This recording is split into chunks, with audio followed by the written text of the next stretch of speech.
One has a pee-pee and one doesn't. Yeah. Don't they put them in like blue and pink just so you fucking know? Like, I don't know. Maybe not.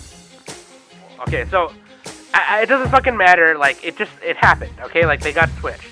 I don't know how. Okay, you guys are coming at me like I fucking know. I don't fucking know. Tom, you have to know everything. Yeah.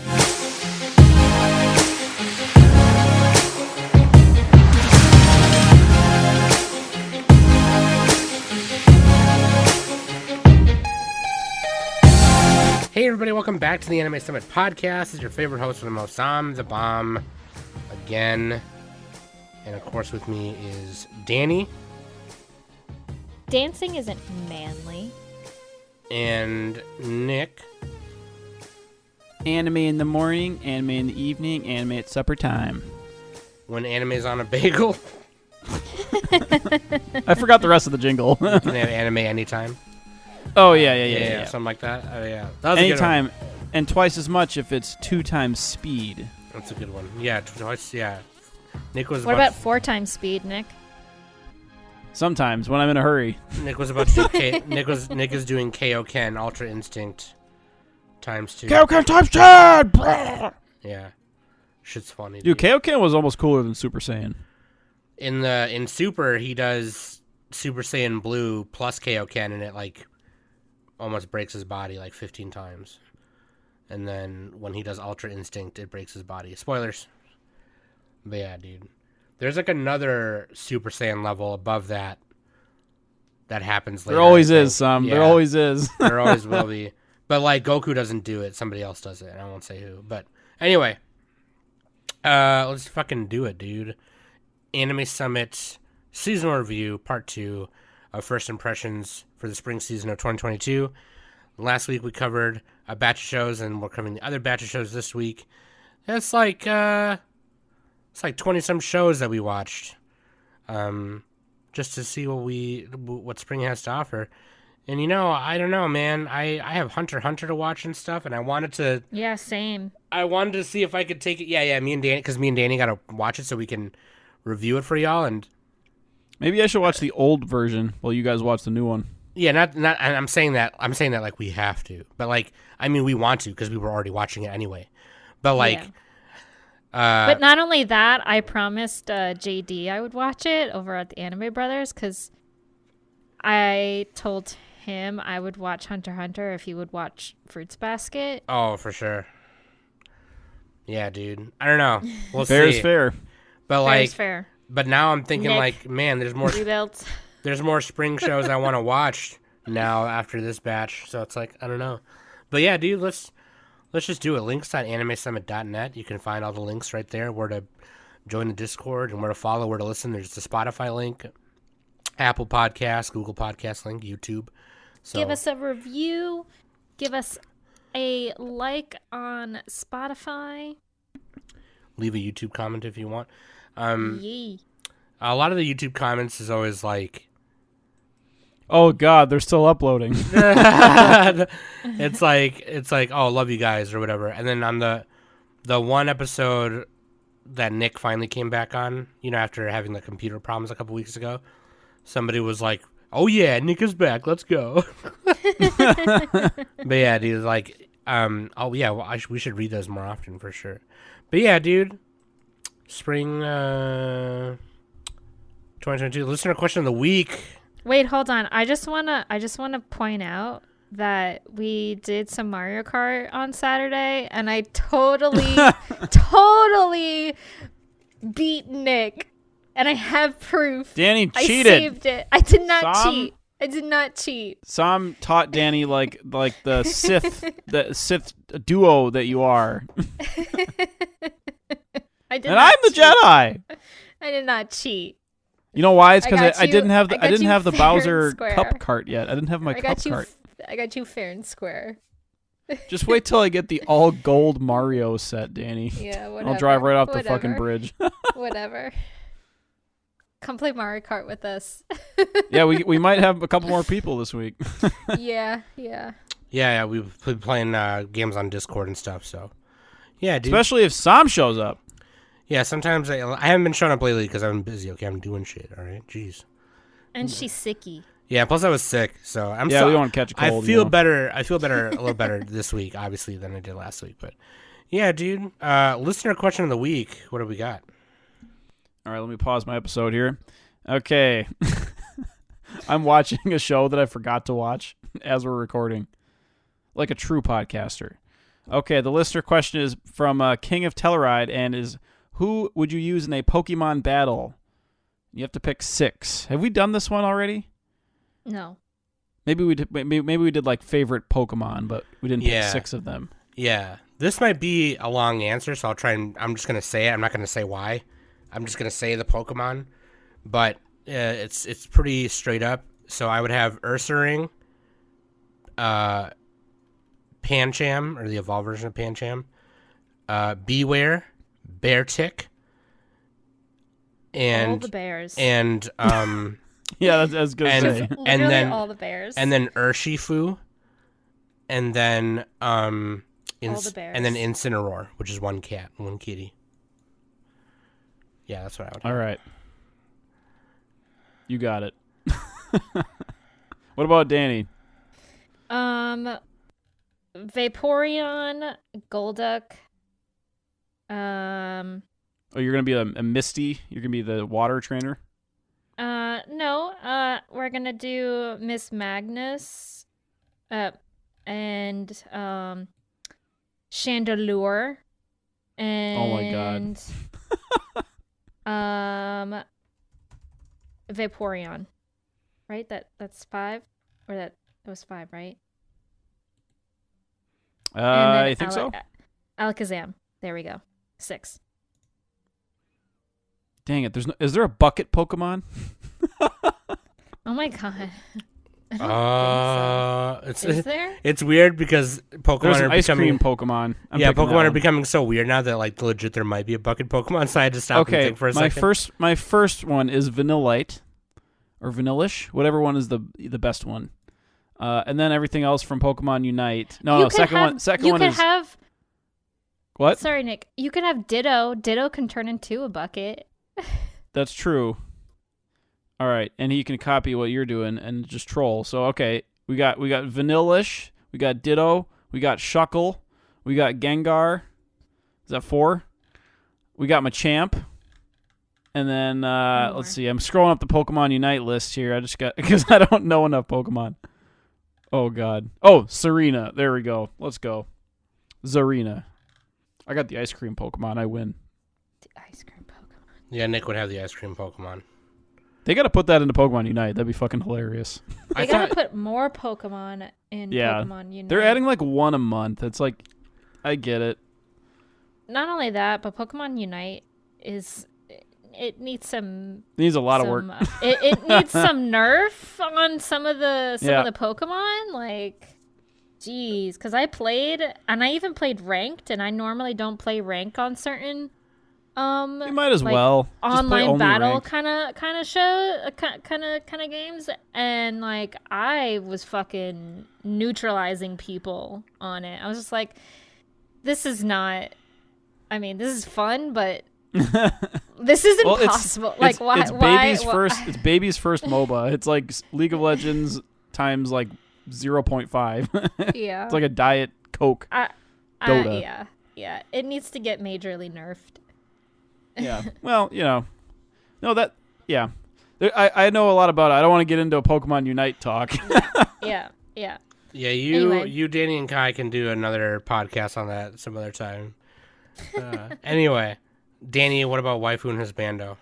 Waifu is Desumi Magahara from Love After World Domination. And Husbando is Lou Mori from Dance Danseur. Oh, yeah. I didn't even watch. No, I didn't watch the dancing one. I watched the other one. What was the other one again? Okay, I'm reading it. Yeah, you have eyes. Oh yeah, the chick from Love After. The main girl. Yeah. That's the Tokusatsu Princess actors Reaper. Or whatever. Do they actually have superpowers in that show, or are they just acting for like the amusement park? No, it's an actual Sentai team and an actual evil Okay, so it's like organization, Tiger and Bunny then, kind of. Okay, got it. No, it's like Power Rangers, like an actual Sentai show. Yeah, which is like Tiger and Bunny. No, that's not at all like Tiger. No. Uh-huh. Tiger and Bunny is like Avengers. Tiger and Bunny are like superheroes, like Yeah, Avengers. so are the fucking Power Rangers, dude. What are you talking about? They are, but that's like a tokusatsu Sentai category. That's not. Yeah, close enough. All right, whatever. It's different. I don't know how to I know. tell you. It's different. Agree to disagree. Oh, I hate that phrase. I hate it. Oh, well, Why don't you just agree tell me to I'm disagree. wrong? Call me an asshole. You're wrong. You're an asshole. All right. Yeah, well, whatever. It doesn't matter. Okay, so let's just fucking do it. Spring. First impressions. So Danny kind of. So Nick always kind of like is able to curate like a list for us, you know, but. I fucked up this time. most of the time when Nick does the curating, you know, the list, he kind of at the same time just goes, but also just like watch what you fucking, you know, watch what you want to watch here, you know, just in case. And I mostly followed that curated list and then watched one other thing. Danny kind of watched more other stuff that I didn't think about watching. So we're just going to kind of go down the malice like we always do and just kind of say like, hey, did you watch this one? Did you watch this one? And then, you know, just do it up. Again, not next week, but in a couple weeks, maybe we will talk about sequels that we're following up on and watching. And In 2 weeks. okay, yeah, in 2 weeks. So yeah, so like season 2, Komi-san, Kaguya-san, Kaguya-sama, which is like season 3, I think. And then Tiger and Bunny. Shield Hero, Tiger and Bunny. Shield Hero. Data Life 4. So. Oh, yeah. Yeah. Anyway, so let's start. Shikimori's Not Just a Cutie. Wait a second. I didn't watch this one. Did I? No, because I told you I fucked up. I posted the picture of what I was watching. Oh, crap. I okay. forgot to include that one. Yeah, okay. But I watched it at 2 times speed just now. So. But Danny watched it, right? Yeah. I did watch it. Okay. Well, I also said, like, this is what I'm doing. You guys can look at the list. So maybe you should have still looked at it. But Yeah. Okay. All right, Danny, this is you. You got to carry us on your back, like Greg Jennings. This is Studio Dogakobo, based on a manga, and I don't know who directed it. Sorry, not sorry. Some young guy. Some young guy. Just kidding. That's not even Japanese. Ryota Ito. All right. Director. There's 2 directors. So, and long elevator pitch. Shikimori seems like the perfect girlfriend. Cute, fun to be around, sweet when she wants to be, but she has a cool dark side that comes out under the right circumstances, and her boyfriend Izumi loves to be around when that happens. That sounds kinky. So pretty much, Shikimori, you know, on her exterior, when she's like by herself, she's this beautiful pink-haired, blue-eyed girl, and everyone thinks she's a model and everything like that. And her boyfriend Izumi, he has like this ungodly like bad luck. Like he is the most unluckiest guy ever. The minute he walks out of his door in the first episode, he trips on a rock and everything. You know, and all of his luck went to getting that girlfriend. Yeah, pretty much. When it comes from like newspapers flying in front of his face, you know, a random store sign about to fucking Final Destination his neck. Yeah, random store sign literally falls, and Shikimori like kicks it away to protect Izumi. So, you know, I mean, this show is really not like anything extravagant or anything like that. It's pretty much just a slice of life, school setting kind of thing. Not a lot happens. Yeah, but it has a 7.0 on Mal. Yeah, I mean, it's still entertaining. Like, I love it. I love the relationship between Izumi and Shikimori. You know, it's definitely a romance. So, and right off the bat, like the very first episode, like it is clarified that these two are dating. So it's not like a lead up The lowest story. of bars. They cleared it. Yeah, I mean, it's all like, oh, they're dating, cool, okay. And then like their friends are hilarious. So, and oh, by the way, freaking Izumi's dad, he looks so old. And when I first saw him, I thought he was his grandpa. And then when Izumi saw hey dad, I'm like, whoa, wait, he's his dad? Are you kidding me right now? Who is the dad in the CG show with the aliens and the robots? I don't. Anyway, I where don't the bad guy was like bang bang bang. I can't remember the name of the show, but anyway, Inuyashiki. The dad, Inuyashiki. He looked like that kind of. Or no, the dad looked like one of the bad guys from Black Lagoon. He looked like the flamethrower guy. That's a random comparison. Anyway, this is the boy is the princess and the girl is the knight. That's what the show is. Yeah, literally, it's knight in shining armor status. But it's reversed. And that's hot. I'm trying to find. On my anime list, here. the So top I made recommendations. Yeah, I also made a point, like when I I just want to say this one thing, and then we'll move on. But I did point out on our Discord about Izumi's dad, and Zayla said, when you have a dad that looks old enough to be your hot mom's dad. God. But yeah, also, so this show is actually going to be delayed as well. Geez. Okay. It did have pretty good animation, actually. Just the first couple episodes. First couple episodes, especially when they did like their little sports event thing. Even at 2x speed, it looked pretty good. Well, that's saying something then. Good.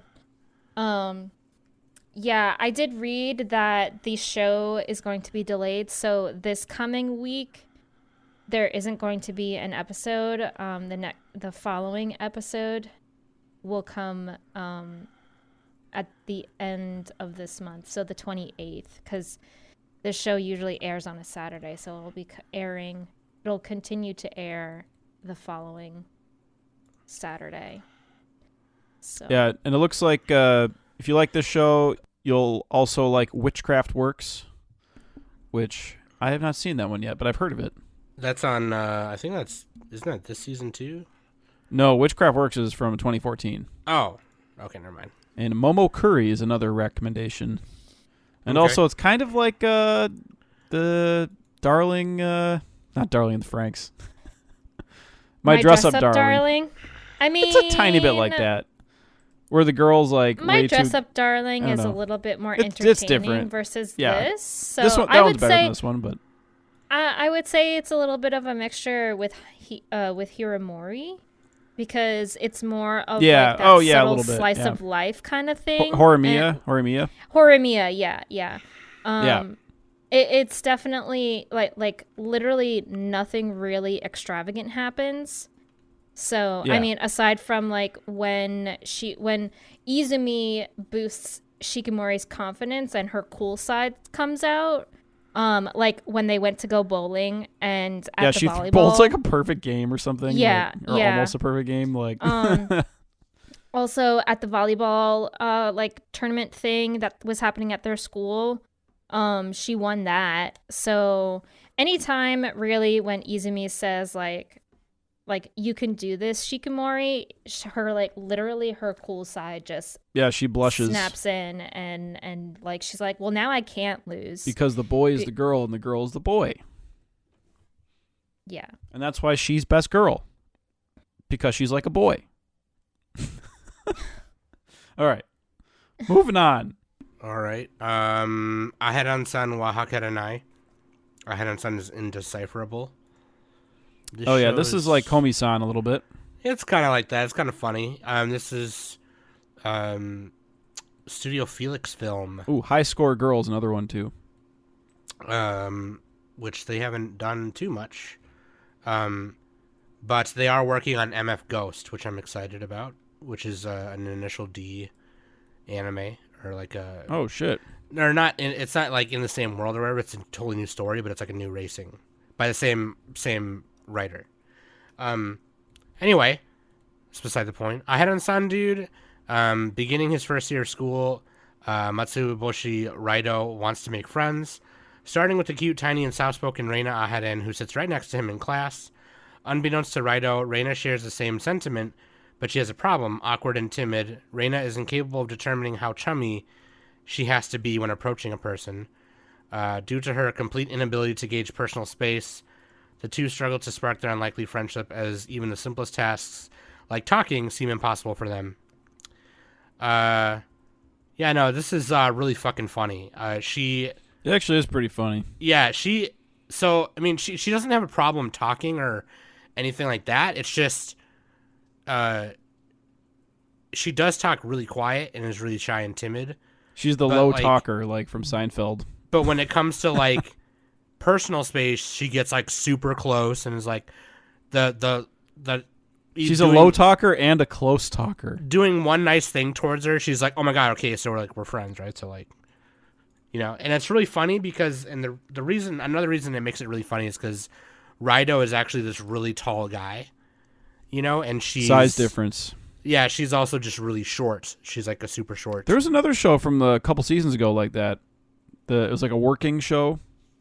Really tall guy, really short girl. Oh yeah. My Senpai is Annoying. Yeah, yep. I like that show. Yeah, that show is funny. Yeah, it's a little bit different than this one, but yeah. My Senpai's Annoying is better than this.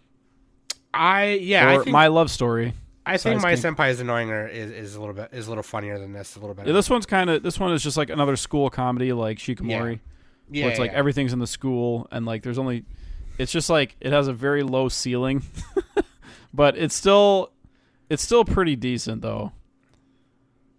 Yeah. This is not. I mean, so I'm dropping this. Like I'm saying it right now. I'm not. It has a going dub. to finish this. Regardless, I'm not going to finish it. The main girl and main guy both have deadpan face, and that's too much deadpan for me. Oh, you're the opposite of me, Danny. You hate the deadpan. I was born in the deadpan, molded by it. I'm okay with the deadpan, but it needs to at least be one, not two. Two is too many. So and right. I don't know, the comedy in it is just a little niche for me. Like I'm like, haha, okay, moving on. And then, like, I don't know. It's just not my cup of tea. Damn, okay. Yeah, it's very light, I guess. Yeah, I like some of the comedy in it. Like there's a part where his fly is down, and she's trying to cover it the whole day. Oh, that one was funny. Yeah, that he has to like funny. pose, and she's holding like an apple in front of him and stuff. Yeah. And yeah, that was a funny gag. It kind of reminds me of also Tanaka-kun is always listless. Yeah, a little bit of that. Except that one actually had like a more believable kind of thing. Like Tanaka-kun was just literally like he just wanted to sleep all the time. Yeah, that one had like the one joke that they somehow made work for like a whole show. Yeah. This one, the animation's pretty nice, and I think the character design is pretty nice. I think I think the characters look pretty good.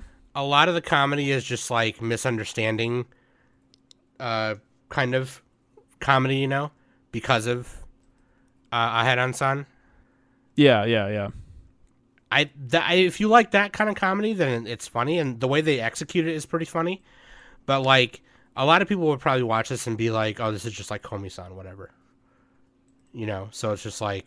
In some ways, it's better than Komi-san. I mean, what? No way. In some ways. No way. Like when his fly was down. Hard disagree. The little girl she's not a wife, but you know. No way. I was talking to Wormy about this on Sunday. I'm just trying to trigger people. And Wormy said that he would much rather watch Komi-san than this. I think a lot of people would.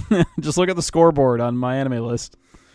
Actually, you know what? It's pretty close to Komi-san season 2. It's only 60K lower, 50K lower. No, 60. Anyway. Yeah, and I don't know. I like it. I think it's really cute. I don't know if I'll keep watching it. I don't know if I don't know if it's enough for me to be like, oh man, okay, I want to, you know.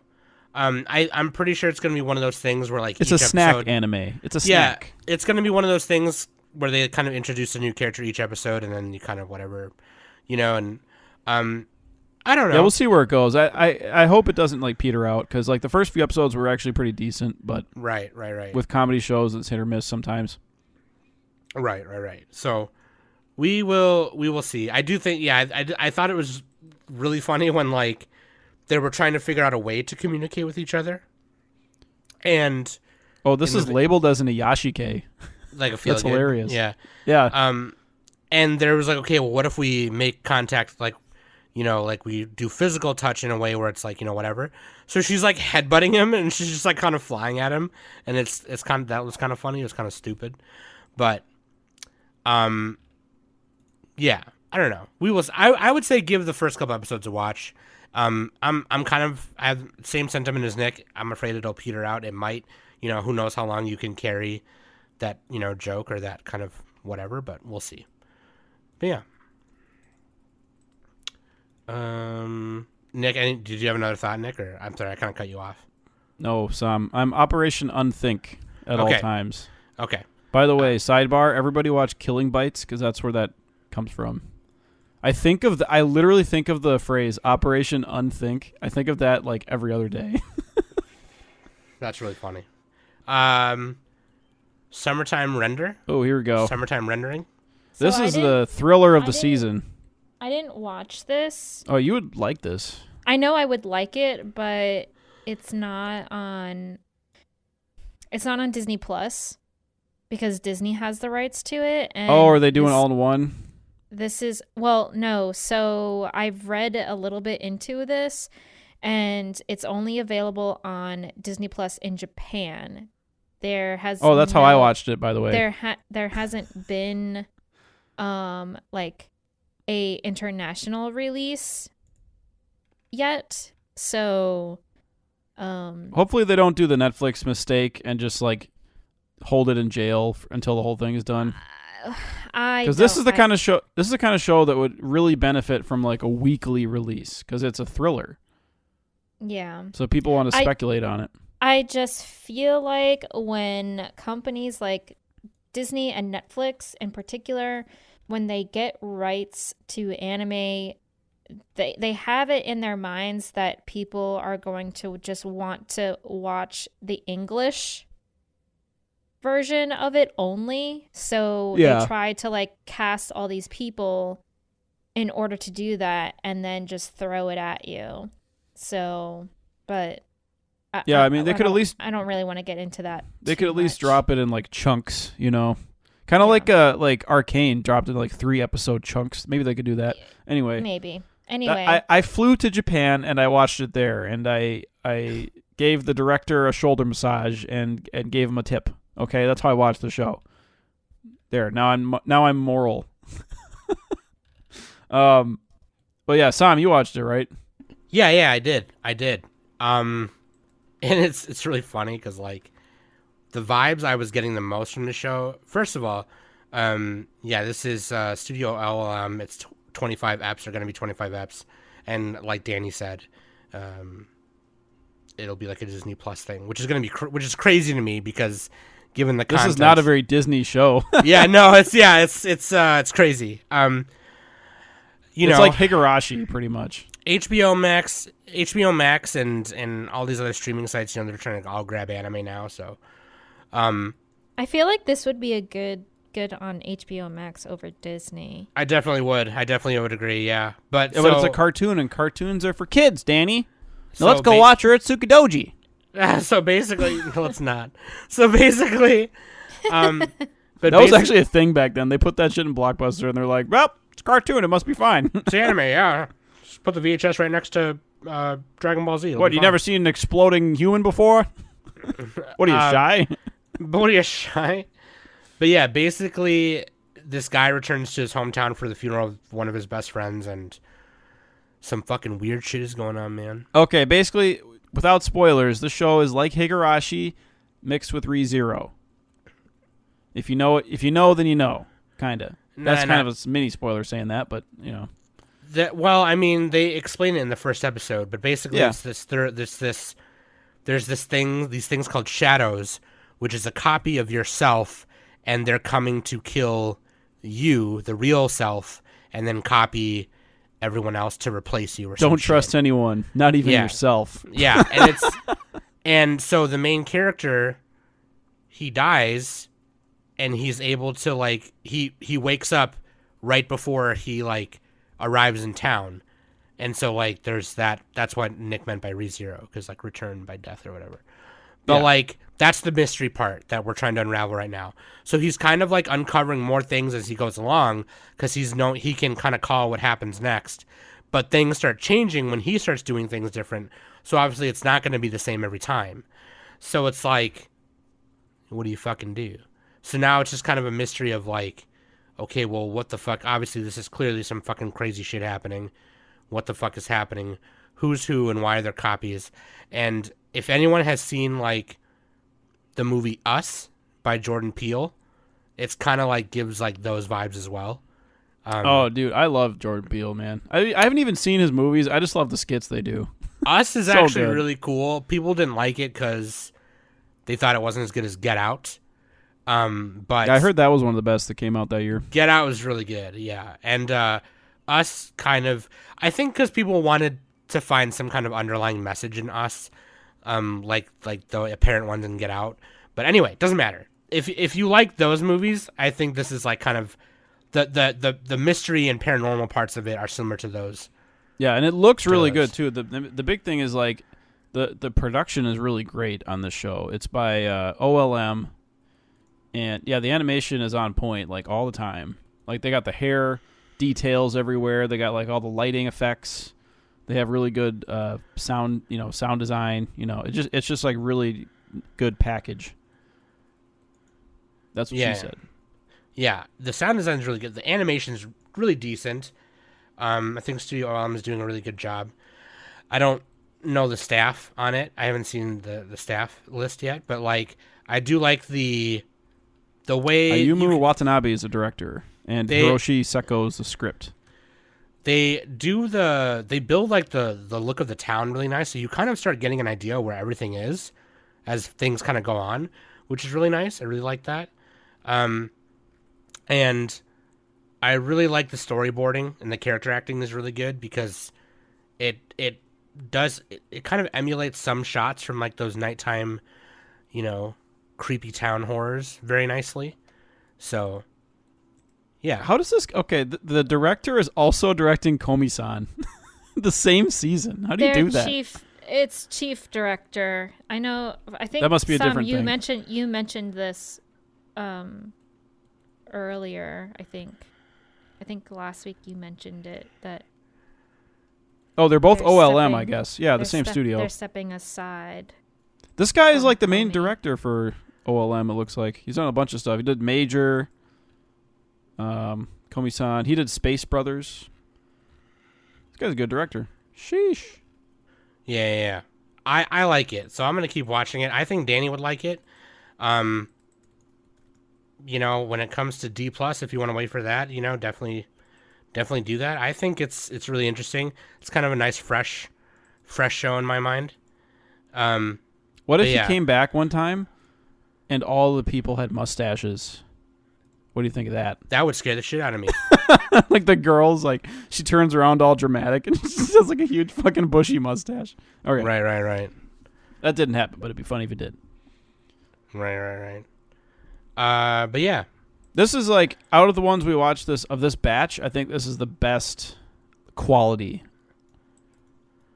Just overall. Oh, yeah. Very nice production. Yeah, I like it. Very nice. Okay. Next, next what I have anyway. Squid Games. Squid Games, dude. Acquaintances game. It's a friends game. Tomodachi Game. This is one of those kind of guilty pleasure shows that's like, it's like Squid Game minus. It's not as good, but it's all right. It's like high schoolers. It's interesting enough to be engaged. Yeah. It's not the best. I mean, if you want kind of like a gambling stakes type of show, I would say watch Kaiji, Darwin's Game, Death Parade, and like Kakegurui even as well. Yeah. Apparently it's like Danganronpa, which I have not seen. Danganronpa. Dang it, Grandpa. Dang it, Grandpa. Dang it, Grandpa. Anyways. It's hosted by a mascot. Forgot to mention that Summertime Render is based on a manga by Yasunori Tanaka. Anyway, Tomodachi Game is based on a manga by, it's in Basatsu Shonen Magazine by Mikoto Yamaguchi and Yuki Sato, who does the art. Basically, high school student Kitagiri cherishes his close friends, his 4 friends, so it's like a group of 5 of them. And they are gathering money for an upcoming school field trip, and the money gets stolen. Yuichi gets deceived into meeting up at night with his friends, and they all get knocked out, tased and knocked out, and they get put in a white room by Manabu-kun, who is like, it's like a mascot, someone in a mascot suit or something, and Manabu-kun is like a children's television character. And he reveals that he's gathered the 5 of them there to clear a personal debt of 20 million yen. For those of you who don't know what 20 million yen is. Like $20K or something? Yeah, it's probably a little less than that. Well, it's changed now. Yeah, because the conversion is different now. It's like 150K, most like in US dollars, yeah. But 154K. To pay off the amount, they must participate in a variety of psychological games that will test the true nature of their friendship and humanity. So, when Nick said Squid Game earlier, that's a very fair comparison. Except they're not going to die. But, like, it's the debt. You don't know that yet. Maybe they will. It's the debt that's the problem, and debt can kill people. So, but, like, it's more so... It's kind of less about the game and more so, like, the shit between the 5 of them. Because it's very obvious that, like, one of them stole the money in the beginning. And then secrets start coming out about, like, all 5 of them. And it's like, they keep trying to prove that their friendship is more important than all that stuff. But more and more things keep coming up. And they're like, okay, well, what the fuck, right? And so that's kind of the fucked up part about it. Or, like, the engaging part about it, to me, anyway. But, like, it is kind of formulaic in, like, the quote-unquote, like, death game trope or, you know what I mean? Squid Game trope, death game trope. Mm-hmm. But yeah. What do you guys think? The top Mal review is, the first sentence is just, this show is like Squid Game or Kaiji, but it's dog shit. That's all. No, I think it was entertaining. Like, what does Danny think? I'm going to collect my thoughts for a second. I mean, I think it's interesting, and I think I'm gonna continue watching it because, you know, when you first meet the 5 friends, you know, they seem like all happy-go-lucky, they're super close and everything. And then when they start doing this game, you know, you're trying to figure out like where they are as well. So, and then like there's these 2 girls who are like in this separate room, and there's like spying on them and like observing them while they're playing the first game. And like they kind of like have like strategies and everything, because they kind of notice that Yuichi noticed that there's something going, like the games are rigged. So yeah, they had like weird, they're like, what's 1 + 1? And then like they would answer it right, but then it was wrong somehow. Yeah. Weird. Especially like in the first game, it was like Kakori-san, and it's like a yes or no game, and you're not allowed to speak freely. The only time you're allowed to speak is when you are given a question to ask, and people are supposed to do like a yes or no kind of thing. So, but yeah, I mean, like I said, I kind of like it. it's edgy enough for me to be engaged in what's happening,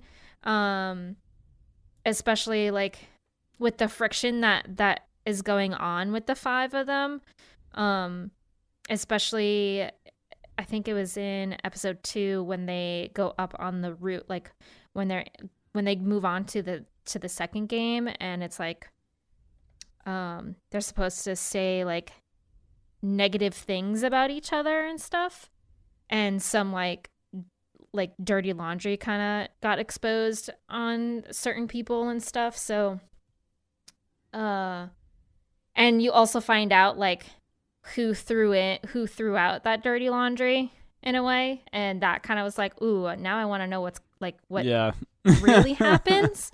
It's just like high school drama. Yeah. Some of it is like way overblown too. It's like, this person likes that person. Oh no. Yeah. It's like, oh god. I actually do like it also because it gives me Pretty Little Liars vibes because of that aspect. Yeah. Like, oh, it turns out that she like did this when she was 15 or some shit. I don't know. You know what I mean? But yeah, the only thing is like the characters are kind of one-dimensional a little bit. They're not as well-rounded as Squid Game or Kaiji or anything.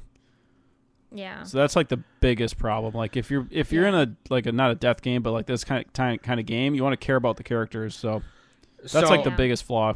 Well, right now, honestly, I think the only character that I actually like is Yuichi, because he's figuring out that the games are rigged, and he's trying to prevent them from cheating, like on whoever is cheating and stuff. So I kind of like him. The other characters, I'm just like, I don't really give a shit about any of you guys. Yeah. So. And that's like a big weakness if you really think about it. So that's the next thing I was gonna say was, these kids are all just that, right? They're just fucking dumb kids who think they know it all, right? And they're about to grow up real quick, right? Because look, me and Nick have been friends for a long time because I got lucky to have him. Like, yeah, you still did. Like just like the fact that we're still friends is like amazing, right? Because a lot of them I don't fucking care about, right? So like, you know, like your group gets smaller, okay? And these kids are gonna fucking learn real quick that like friendship isn't everything at some point, like, you know, especially when you're so dishonest with each other. Like, you can't be friends with people like that. Like, okay, so here's the thing. Here's why I like it. I'll tell you why I like it. Okay. That's true. If your friend is a liar, like, how do you be friends with anybody who's like a straight up liar? Like, if they're not being honest with you, right? That's just like fucked up. Yeah. And I got some like IRL stuff coming through when I said that, so I'm sorry. But like, here's the thing. Here's why I like it, right? These kids are all kind of like assholes, and I want them to get so fucked up in this game and that's what keeps me watching it. The other part that keeps me watching it is like what Danny said. The main guy, Yuichi, he notices right away, because we didn't say this part, right? And I'll tell you this right now. The debt is split between the 5 of them, and the debt they each owe that is split is on the back of their name tags on a little digitizer. And you cannot show that to the other teammates. You can say it, but you can't show it. If you show it, you'll get debt added on. Oh, yeah. It's like bluffs and stuff, yeah. And so the first game they're playing is a yes or no game, and they all have to agree on the answer. And one of the questions was, this is just an example, one of the questions was, does 1 + 1 = 2? And if one person disagrees, the game will favor the minority and move the coin on its own to the wrong answer. If only one person. It sounds like politics. It's like minority rules, right? 1 + 1 = fish. And so it turns out that the cards that the questions are reading off of, it turns out that they were saying, if the coin goes this, it cuts your debt in half.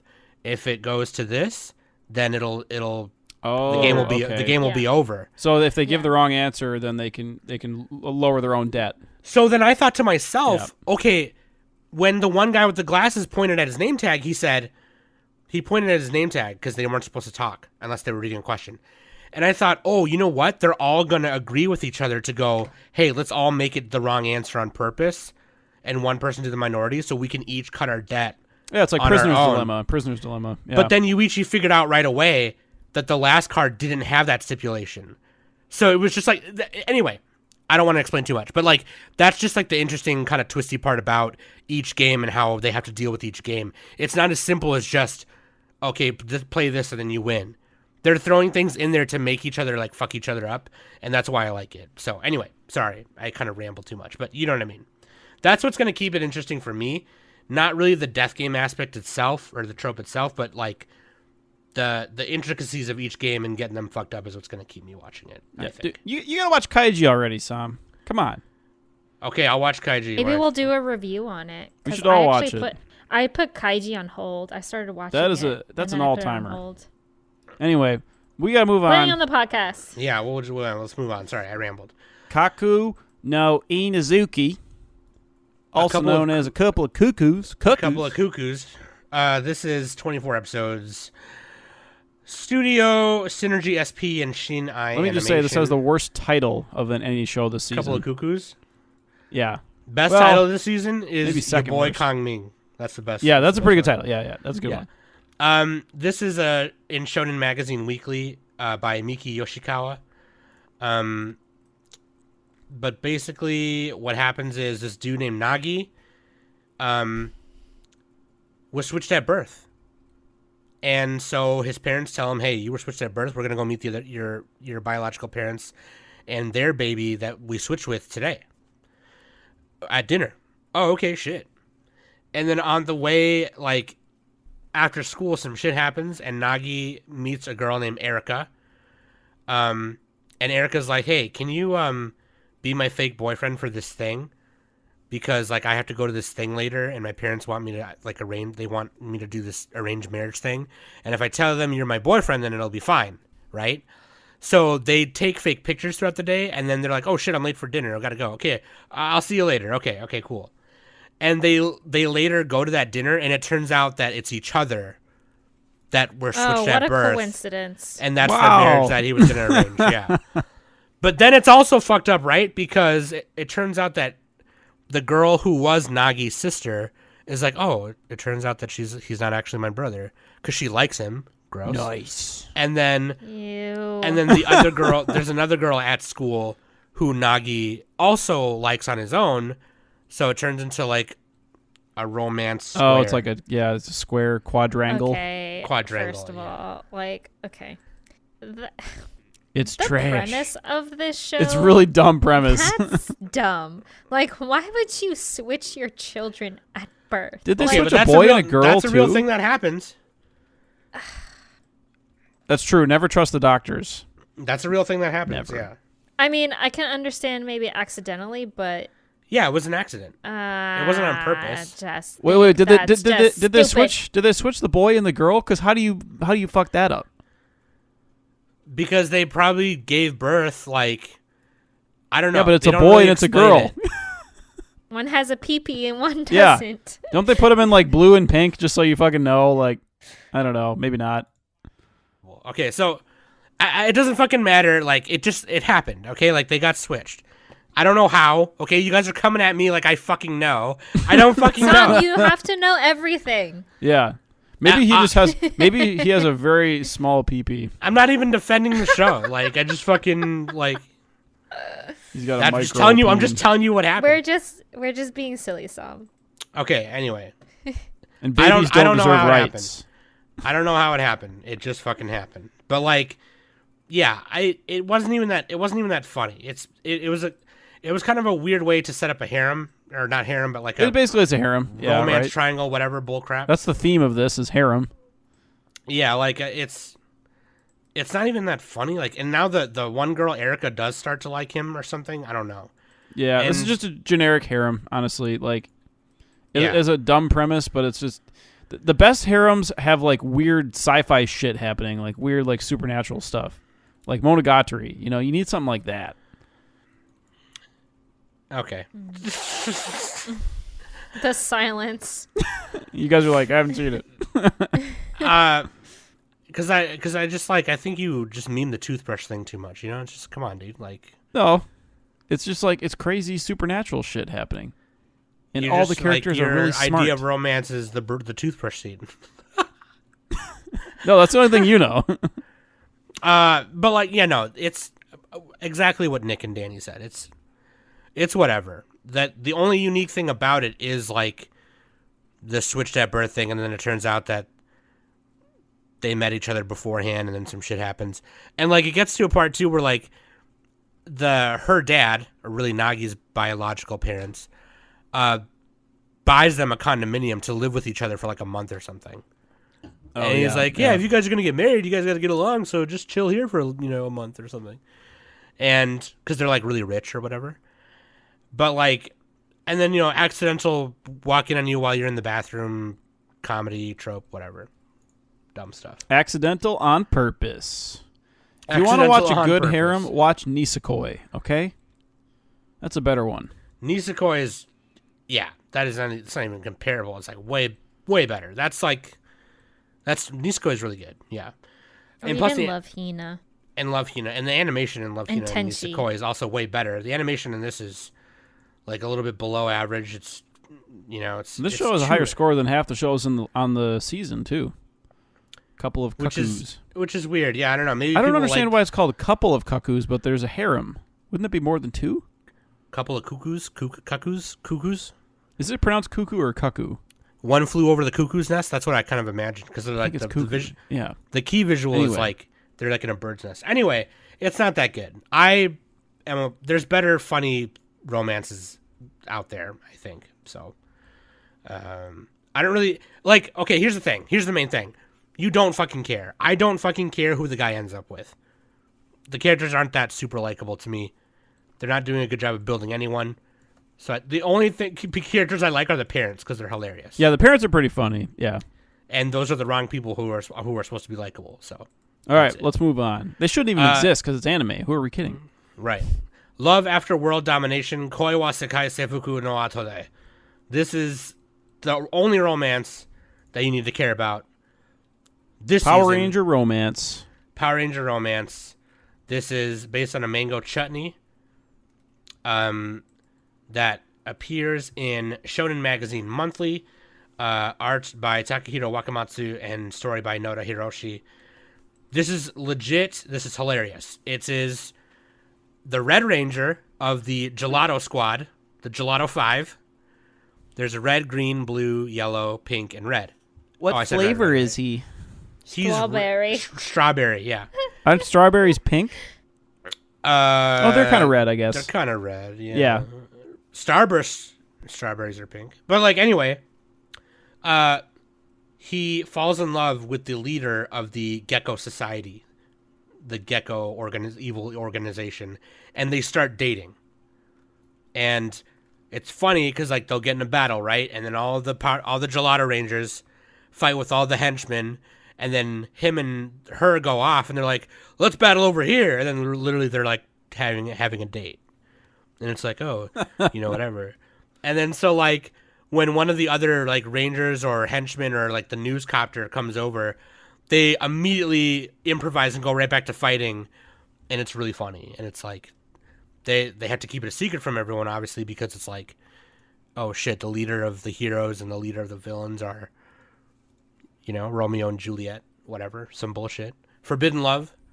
But it's really hilarious because it's, Power Rangers and Rita Repulsa.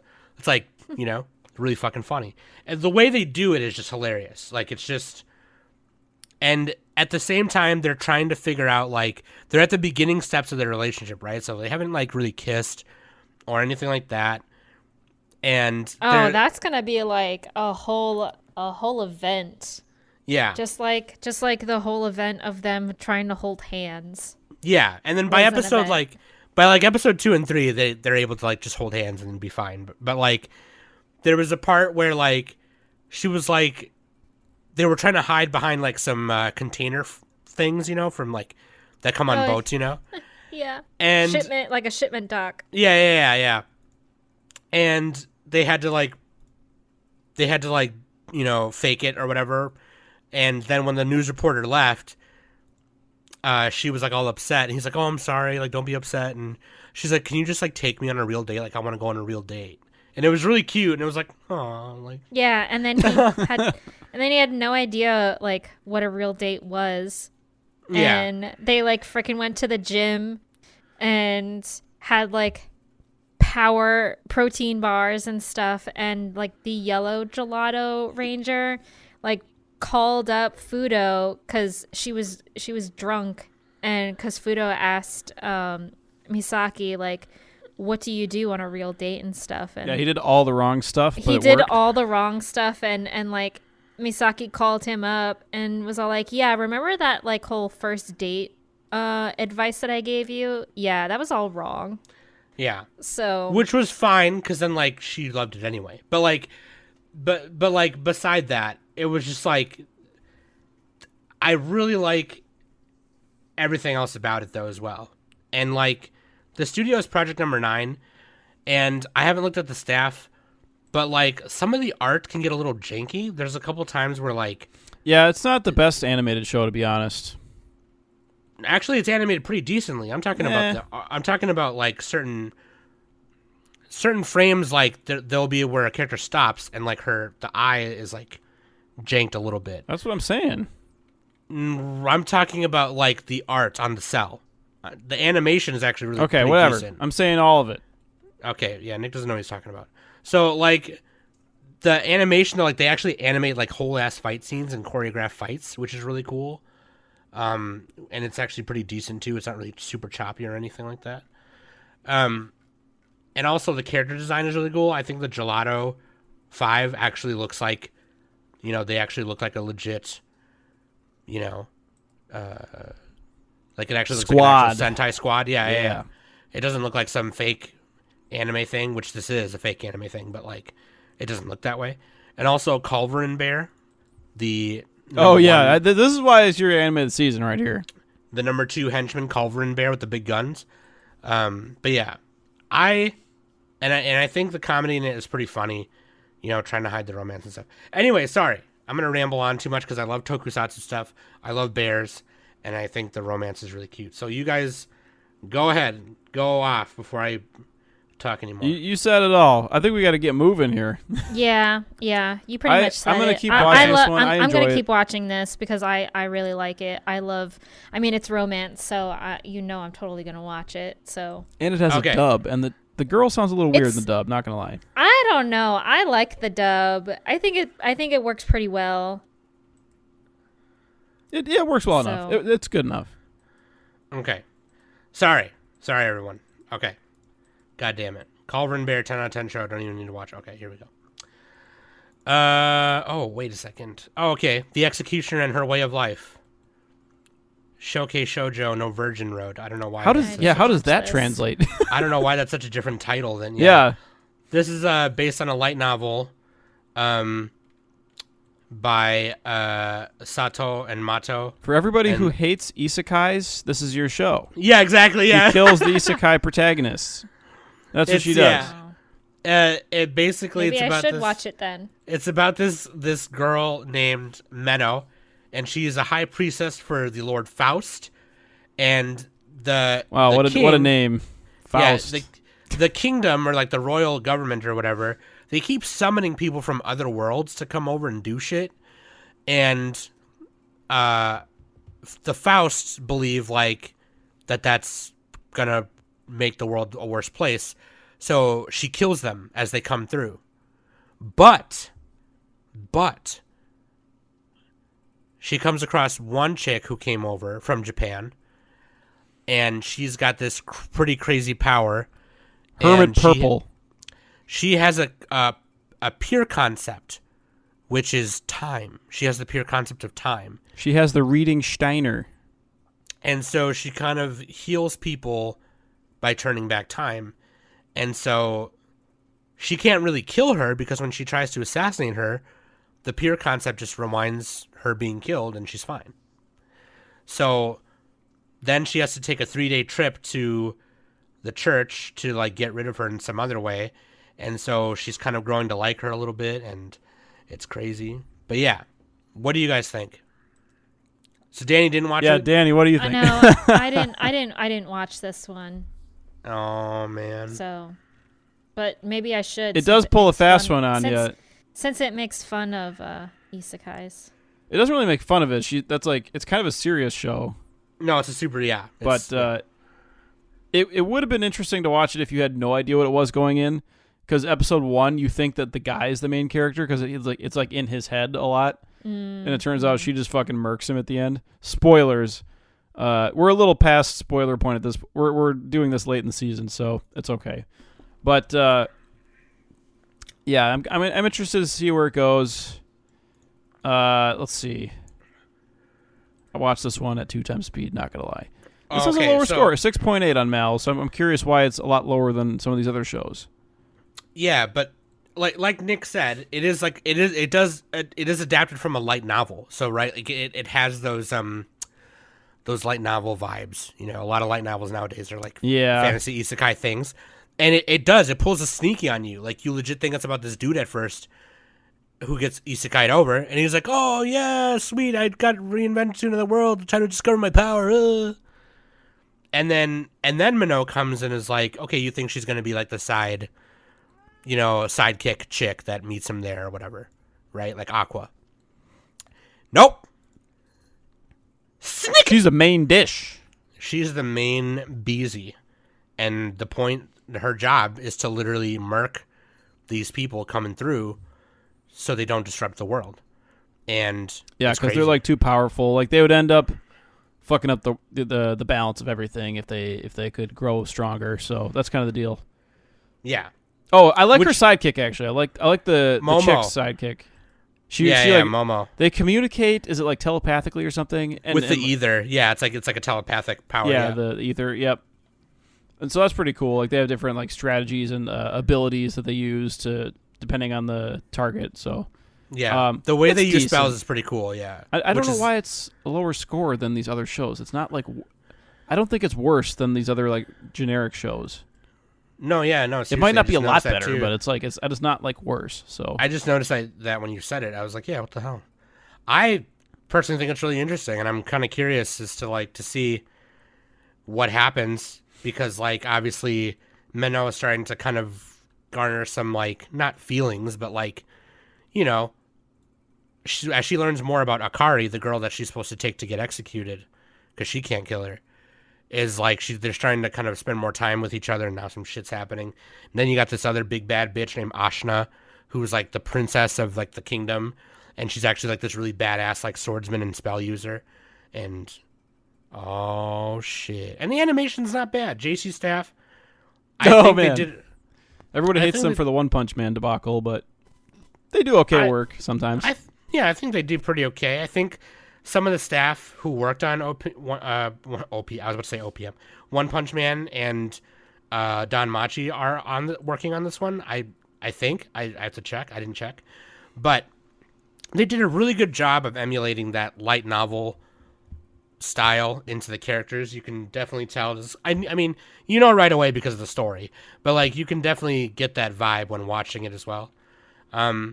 I do like Momo's design a lot. I'm with Nick on that one. I love Momo. She's super cool. She's also a badass who uses like this razor chain thing as her main weapon, which is super badass. And she just fucking like tortures people. It's badass. That's what I'm saying. Everything about it's badass. Yeah, I think it's sick. But yeah, I think you should give it a watch. Give it the 3-up rule. This is why we give it the 3-up rule exactly, because the first episode kind of, it gets you a little bit, so you kind of got to watch more of it to understand, like, what's going on. Yeah. But, yeah. We got to move on, Sam.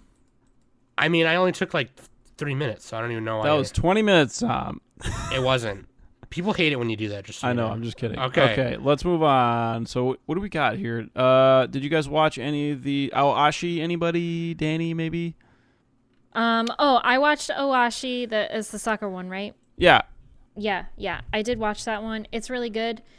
Production IG, who Production IG also does Haikyuu. This show has a Haikyuu-esque feeling, but it's a little different. I only watched 3 episodes, and the first 3 episodes, the main character, Ashido, he is kind of like this soccer prodigy, and the manager of the young youth group in Tokyo, like the young youth group soccer team. He like watched his game and said, "Hey, you're really good. You're really good with your footwork. Here's an application for the Tokyo tryouts. You should come." So, and pretty much if he makes it through the tryouts, he'll be able to play on the youth team. So, and if he makes it, he won't have to, he'll be going to school, but he won't have to like join his, regular high school soccer team and stuff like that. Apparently this youth team is one of the best. Whoever goes through the youth team will also be able to play in like the big leagues in soccer. So it's like a really big deal. So yeah, I like it. I know Zayla likes it, even though they're not too big on sports shows, but they're slowly starting to admit that they like sports, the sports genre. So, yeah. I don't know what is it Ashi... like blue? Was it Blue Lock? Okay, that's what I was about to say, because I don't know what Ashi means, but Ao means blue, and it's a soccer show. So I'm like, oh, that's pretty funny. It's not. It's not like Blue Lock. Okay, they don't go into like a crazy training fortress or whatever. No, I think this is a little more realistic than Blue Lock. Yeah, this is definitely more realistic. I mean, they are kind of going through tryouts and stuff, kind of like what Blue Lock does, but Blue Lock is definitely way over exaggerated. And Blue Lock is more focused on Japan's national team versus like this youth team. So, and like I said, like Blue Lock is completely over exaggerated, and that Blue Lock kind of also has that like gamble game-esque kind of feeling, like kind of like Tamagotchi and Kaiji kind of thing. So, although Blue Lock is like, I love reading Blue Lock, so, and I'm very excited for when the anime comes out. So, but yeah, I think this is worth watching if you're really into like the whole sports thing.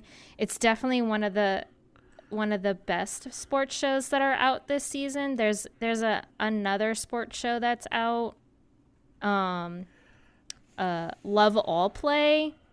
I haven't really watched that, but the reviews that I've read, they aren't really that great. So this is definitely one of the best, one of the best sports shows that are out there. Yeah. All right. So, I watch real sports that aren't rigged like anime. Oh my God! Shut up! I'm just kidding. Okay. Actually, we got another Danny show here. We got Dance Danseur or Dancer. Yeah, I'm also watching this one too, and I love it. I love it. I'm so biased because I'm a dancer, and this is about dancing, and I love it. I love it. Love it. Love it. Love it. So, what do you think about this one? I love it. Studio Mappa? Oh, Mappa does it? Is it like yeah, Welcome to the Ballroom? That's the only dancing show I know. Well, Welcome to the Ballroom is about ballroom dancing, where this one centers around ballet. So, and it pretty much centers around a kid named Junpei who he went to a dance recital that his little sister was in, and all of a sudden, one of the numbers was centered around a male ballet dancer, and he kind of like got like these sparkling like butterflies. Like he got excited watching it and stuff, and it got him like interested in wanting to try it and stuff. So, but also his dad is a professional stuntman, so he was kind of like in a conflict whether like he wanted to pursue dancing over following his dad's footsteps and being a stunt performer. So, and then he tried the ballet for a little bit, but then he kind of got made fun of it, like he also kind of, when he was a kid, he had like longer hair, so he kind of looked like a girl a little bit. And also some of the kids made fun of him. He's like, oh, you dance? Like, isn't that for girls? And this, that, and the third. And then he kind of grew up just learning kind of like karate and trying to do the whole stunt performance stuff like his father. So, but then after a while, he met, I forget her name. I'm not even on the page for it. Miyoko, because Miyoko's a dancer, and she was all like, hey, you're really flexible. Like, you should dance like at the studio that my mom owns and stuff. So it's really good. I love the animation in it. It definitely shows how the choreography for ballet is and everything. It's very accurate, to my knowledge at least. So, at least so far. And it definitely, I really enjoy just seeing the male perspective of trying to be a dancer and stuff like that. And the way Junpei was kind of portraying and secretly wanting to dance and learn how to dance better was definitely a good like character development in the first like 3 episodes and stuff. So a lot of people that I've noticed critiquing on this show are the eyes. A lot of people don't like the eyes, but I love the eyes.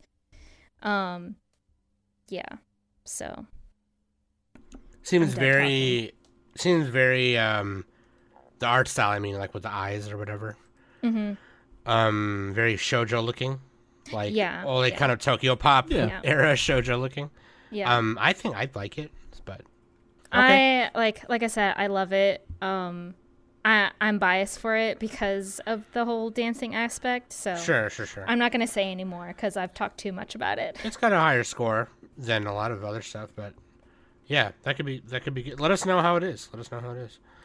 Okay, and then I also watched In the Heart of Kunoichi Tsubaki. I watched a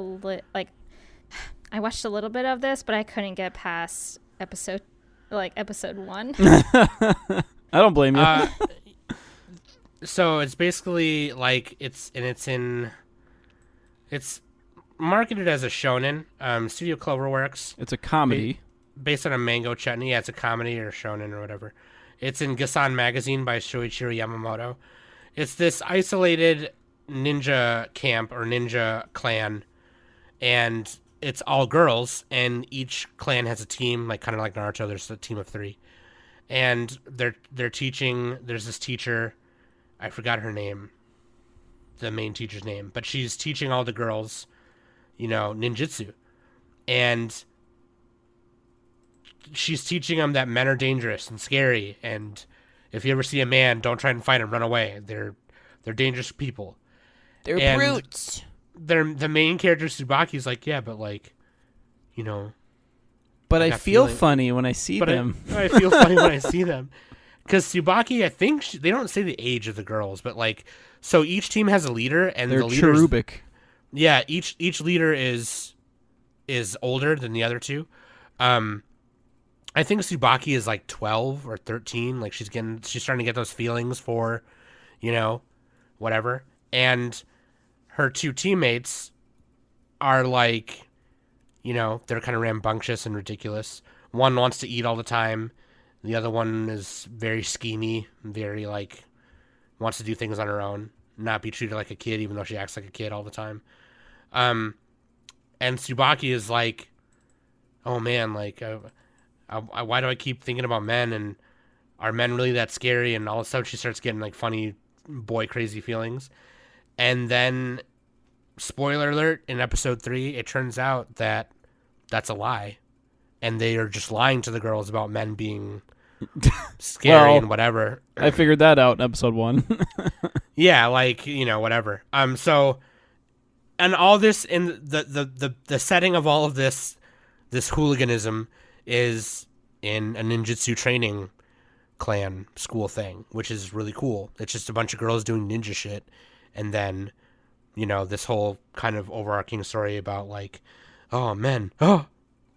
And I think it's really funny. It's really refreshing to see another ninja anime out here that isn't solely focused on just, you know, being a ninja or whatever.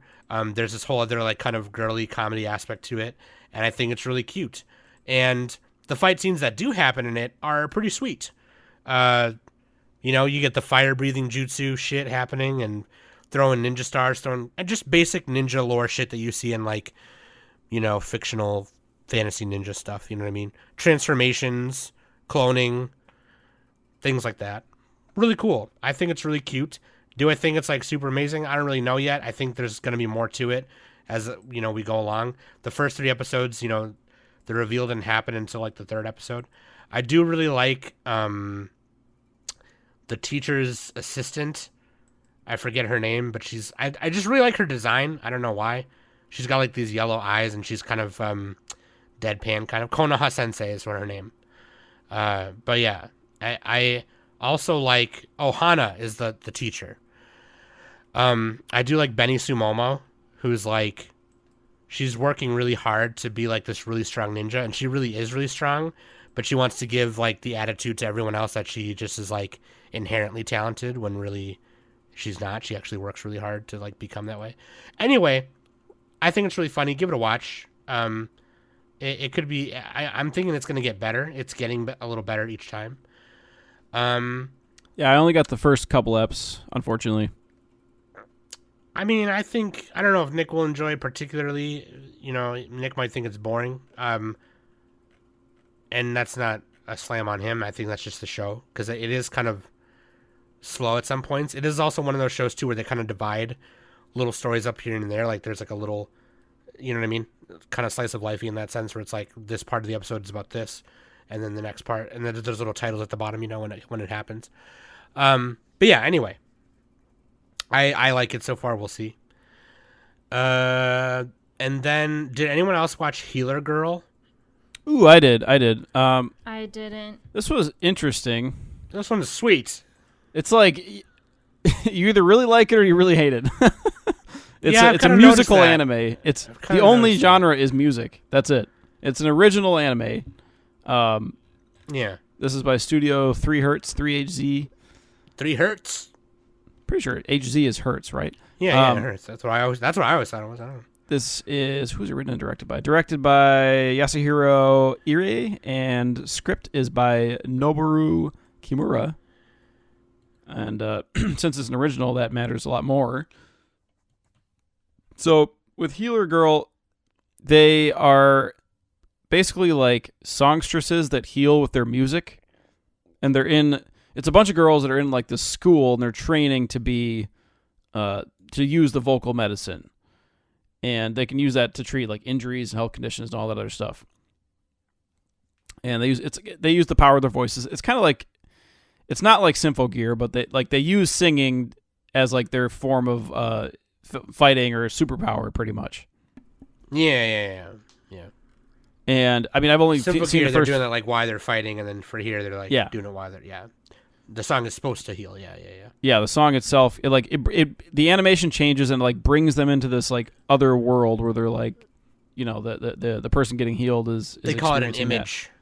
Yeah. Kind of like a domain expansion in Jujutsu Kaisen. Yeah. Oh yeah, that's a good example. That's a good comparison. Side note: Nick's domain expansion would just be a bunch of buckets, and unlimited bucket works. You can't see your opponent, which is Nick, because buckets will just keep going on your head and blinding you. Get fucked, dude. Oh, GG. Stay free. Okay, go ahead. I don't have a lot to say about it. They put a lot of effort into the songs on this show. The actresses can all sing pretty well, which I guess is true of a lot of Japanese voice actors. Like a lot of them are pretty good singers. Yeah.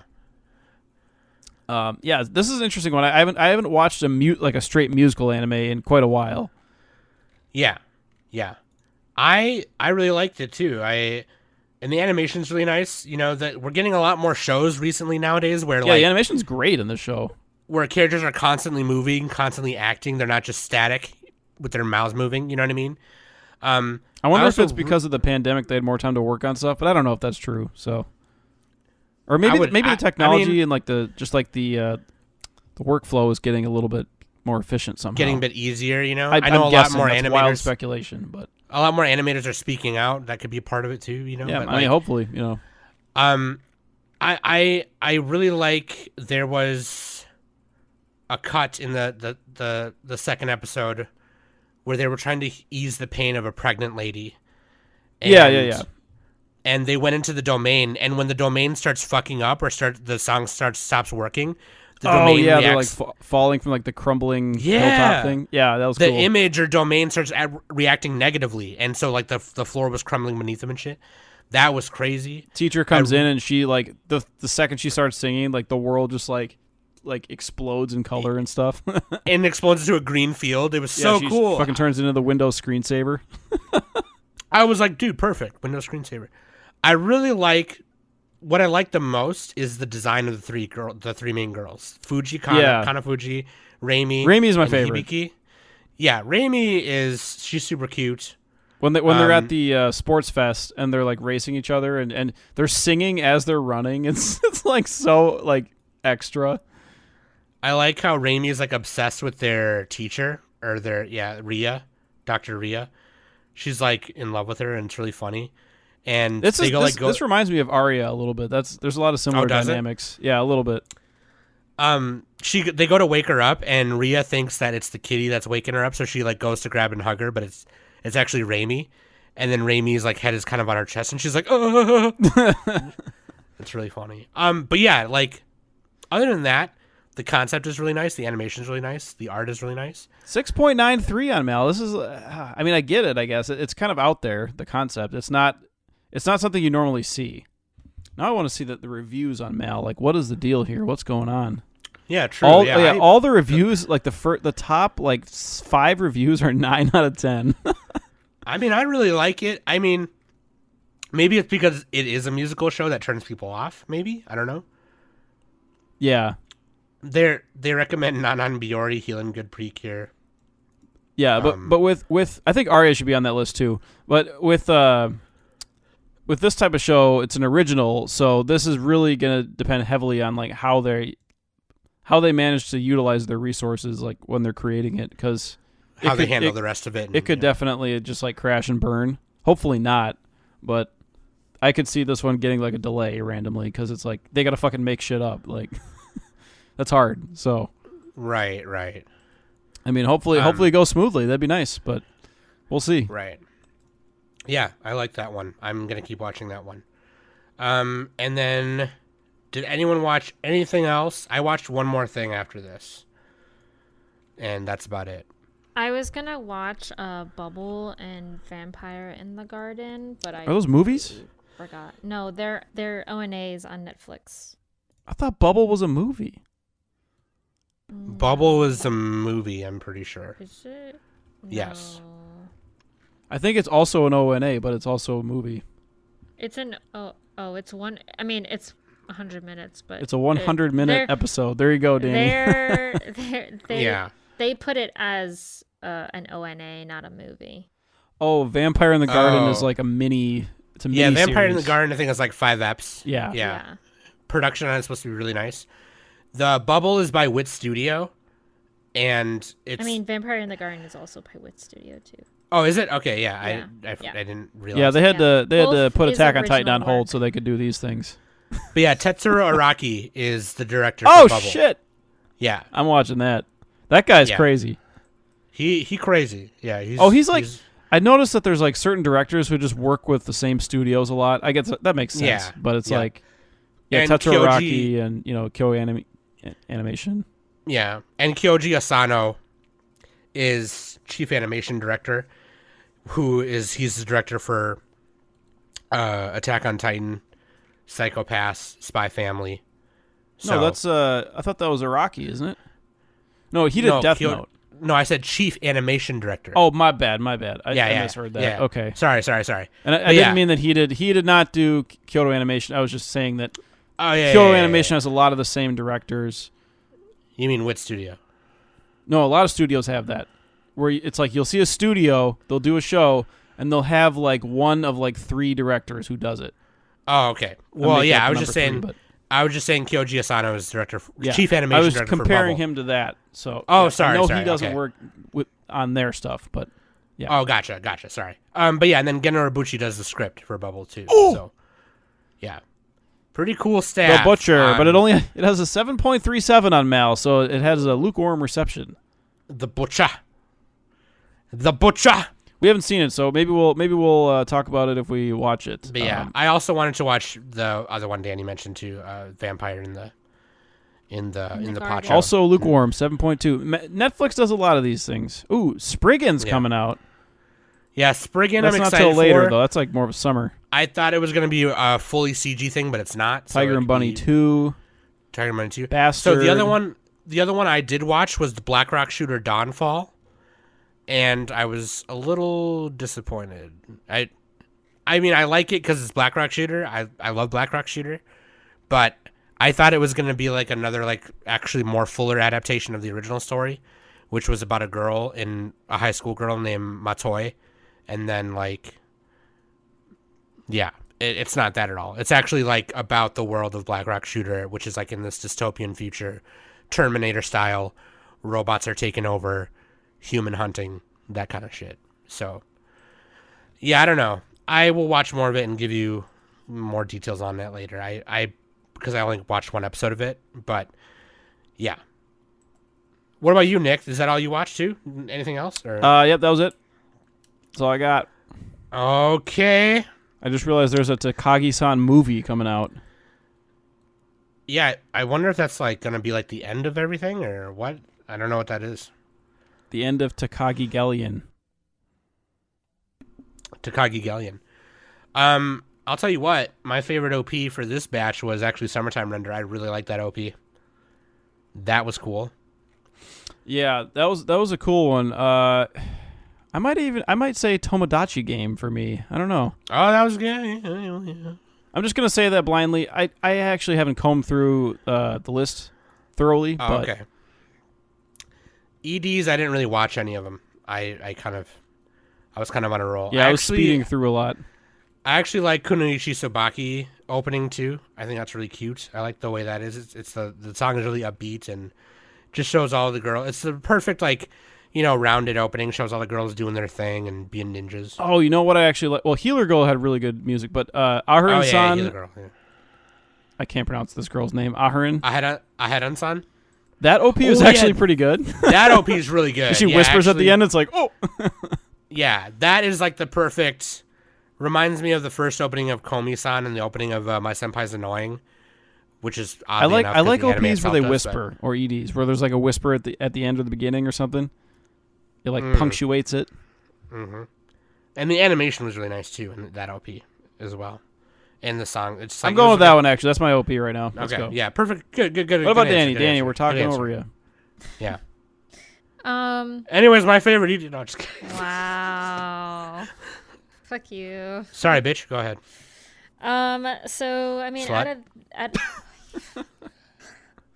I'm just gonna not talk anymore. Okay, I'm sorry.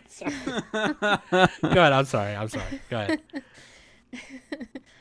So this one was kind of hard because I like Dance Danseur OP. Mm-hmm. Just because it has that kind of you're looking at through Junpei's eyes, kind of. I just like that. Also, the song is great. And thus the OP for Love After World Domination is great. I mean, nothing spectacular happens in the OP. It's kind of like your typical, introducing you to the characters and stuff like that. So, but I just love the song. A Kawaii Explosion is great. I love it. I listen to it all the time. I have it on Spotify. And Edie, I'm gonna pick Dance Danseur, which is Kizehana. It's just really cute, and it has it kind of uses stopping motion a little bit, kind of. It has they kind of Japan in kind of like ripped magazine sequences and stuff.